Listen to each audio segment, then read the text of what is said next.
दोस्तों, अगर आप माता रानी से प्यार करते हैं तो सच्चे हृदय से कमेंट बॉक्स में लिख देना, जय माता वैष्णो, जय माता दी। माता रानी आपके घर में दौड़ी चली आएंगी। मां के लिए एक लाइक तो बनता है। दोस्तों, हमारे हिंदू धर्म में देवी के अनेक स्वरूप कहे गए हैं, जिसमें वृक्षों को भी मां देवी का स्वरूप कहा जाता है। तो आज मैं आप लोगों को पावन पावनी वृक्ष के बारे में बताऊंगा। नवरात्रि का पावन पर्व 9 अप्रैल से शुरू होने जा रहा है और इसका समापन 17 अप्रैल को होगा। नवरात्रि के पावन पर्व में कुछ ऐसे वृक्ष हैं जो कि देवी वृक्ष कहे गए हैं, जो देव वृक्ष कहे गए हैं। ये देवी के स्वरूप होते हैं और हमारे धर्म में पेड़ पौधों को देवी देवता मानकर के हम इनकी पूजा करते हैं और हमें पूजा भी जरूर करनी चाहिए। साइंस भी कहता है पेड़ पौधे हमें फ्री में प्राणवायु प्रदान करते हैं और पेड़ पौधे हमें ऑक्सीजन देते हैं।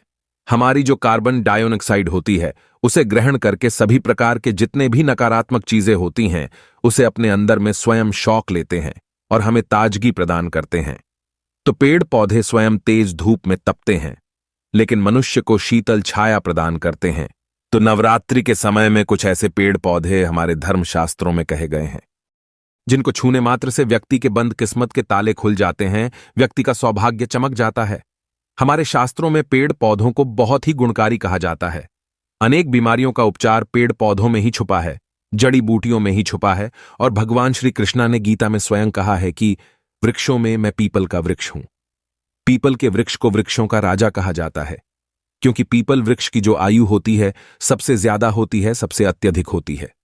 इसलिए भगवान श्री कृष्णा ने गीता में स्वयं कहा है कि मैं वृक्षों में पीपल का वृक्ष हूं। तो चलिए आज मैं आप लोगों को नवरात्रि के समय में छुए जाने वाले वृक्षों के बारे में बताऊंगा। हमारे धर्मशास्त्रों में अनेक ऐसे वृक्ष हैं जो कल्याणकारी होते हैं, मंगलकारी होते हैं। अगर इन वृक्ष को नवरात्रि में आप छू लेते हैं तो आपके सभी प्रकार की जो परेशानी है, सभी प्रकार के कष्ट हैं, सब समाप्त हो जाते हैं। खास करके नवरात्रि के समय में को शक्ति का पर्व कहा जाता है, जो मनुष्य को शक्ति प्रदान करता है, सिद्धि की प्राप्ति होती है। शक्ति पर्व क्यों कहा जाता है? क्योंकि इस समय अचेत जो वस्तु होती है वो भी चेतना युक्त हो जाती है।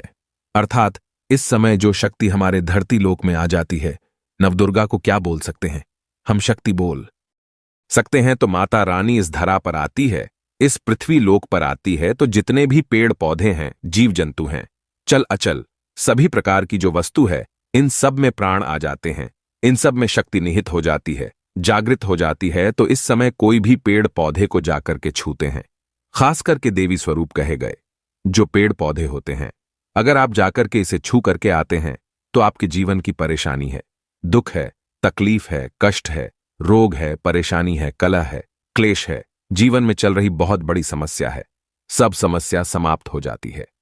आज मैं आप लोगों को 3 पौधों के बारे में बताऊंगा और ये तीनों पौधे देव वृक्ष कहे जाते हैं। वीडियो को ध्यान से देखना। अगर आज का वीडियो मिस कर दिया तो फिर सारी जिंदगी आपको पछताना पड़ेगा, क्योंकि अधूरा ज्ञान हमेशा अधूरा ही फल देगा। अधूरा ज्ञान खतरनाक साबित होता है, क्योंकि नवरात्रि एक ऐसा पर्व होता है, एक ऐसा समय होता है, केवल 9 दोनों के भीतर में आपको लंबी पूजा पाठ करने की जरूरत नहीं पड़ती। केवल 9 दोनों के भीतर में ही आप अपनी समस्या को, आप अपनी गरीबी को स्वयं अपनी आंखों से समाप्त होते हुए देख सकते हैं। मैं जिन वृक्षों के बारे में बता रहा हूं, यह सारे वृक्ष आपको अपने घरों के आसपास में बहुत ही आसानी से मिल जाएंगे। वीडियो में आगे बढ़ने से पहले, जानकारी बताने से पहले, अभी तक कमेंट बॉक्स में जय माता दी नहीं लिखा है तो जय माता दी जरूर लिखना। जब आप हमारे कमेंट बॉक्स में जय माता दी लिखते हैं तो हमें भी काफी हर्ष होता है, काफी उल्लास होता है। आप हमारी वीडियो को लाइक करते हैं तो हमारा मनोबल बढ़ता है। तो वीडियो को ध्यान से देखना, कौन से ऐसे 3 वृक्ष हैं जिनको हमें छू करके नवरात्रि के समय में जरूर आना चाहिए। एक खास बात सभी दर्शकों को बताना चाहूंगा, नवरात्रि के समय में जितना ज्यादा हो सके देव वृक्ष की पूजा जरूर करना। देव वृक्ष में कई प्रकार के वृक्ष आते हैं। चलिए मैं आप लोगों को बताना चाहूंगा कौन से वृक्ष को छूने से हमारी गरीबी मिटती है। पहले जो वृक्ष है, बेल का वृक्ष है। जो बेल का वृक्ष है, यह वृक्ष माता पार्वती के पसीने से उत्पन्न हुआ है। स्कंद पुराण के अनुसार जो माता पार्वती है, यह देवी स्वरूप कही गई हैं, अर्थात यह नवदुर्गा का स्वरूप कही गई हैं। तो स्कंद पुराण की कथा में कही गई है जो बेल का वृक्ष है, माता पार्वती के पसीने से उत्पन्न हुआ है। इसकी डाली में माता पार्वती, जड़ में ब्रह्म, तन में विष्णु एवं समस्त जो हिस्से हैं उसमें भगवान शंकर जी बसते हैं। संधि काल में शिव मंदिर के समीप या नवदुर्गा मंदिर के समीप जो बेल का वृक्ष है, इसके नीचे में घी का दीपक जलाने से व्यक्ति धनवान, गुणवान और पराक्रमी बनता है। व्यक्ति के सभी प्रकार के मनोरथ की पूर्ति होती है। हमारे धर्मशास्त्र यह भी कहते हैं, नवरात्रि के समय में अगर कोई व्यक्ति, जी हां, नवरात्रि के समय में अगर कोई भी व्यक्ति बेल के वृक्ष को माता नवदुर्गा का ध्यान करते हुए 7 बार छू करके आ जाता है, तो ऐसे व्यक्ति की तत्काल अगर उपवास व्रत रखा है, ध्यान से सुनिएगा, जो लोग उपवास व्रत रखते हैं ऐसे व्यक्ति के थकान, सुस्ती तत्काल चली जाती है। अगर कोई भी व्यक्ति नवरात्रि के समय में अगर बेल वृक्ष की जड़ में दूध चढ़ाते हैं तो सभी प्रकार के व्याधि दूर होते हैं। अगर सिंदूर युक्त गंगा जल चढ़ाते हैं तो व्यक्ति की गरीबी मिटती है। अगर तिल चढ़ाते हैं बेल वृक्ष की जड़ में तो सौभाग्य की प्राप्ति होती है।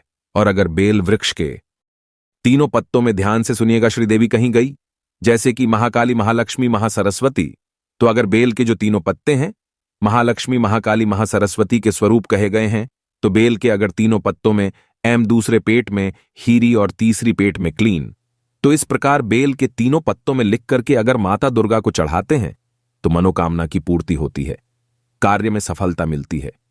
कोई लंबे समय से आपकी मनोकामना हो, आप चाहते हैं वह मनोकामना पूर्ण हो जाए, तो यह उपाय अवश्य कर लीजिएगा। मैं दूसरे पौधे के बारे में जो बता रहा हूं वो पौधे भी जान लीजिए।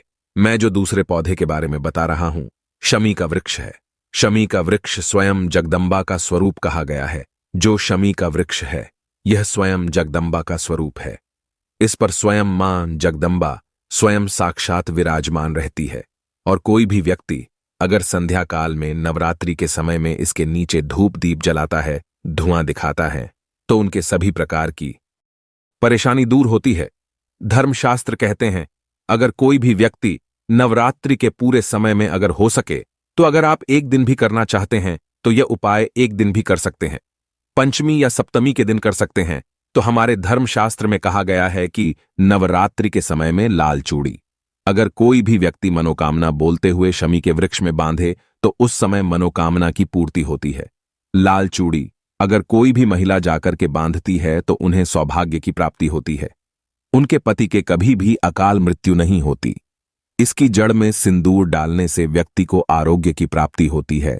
जो लोग लंबे समय से बीमार पड़े हैं, ऐसे व्यक्ति के जो घर में रहने वाले सदस्य हैं, वह लोग जो बीमार पड़े हैं, उनके शरीर से 7 बार सिंदूर का उतारा करके, उनके शरीर से 7 बार सिंदूर का उतारा करके शमी के जड़ में डाल सकते हैं, तो उनके रोग जल्दी ठीक हो जाएंगे। जो लोग लंबे समय से बीमार पड़े हैं या फिर आप बीमारी से बचना चाहते हैं, निरोग रहना चाहते हैं, तो इसकी जड़ में सिंदूर जरूर डालें।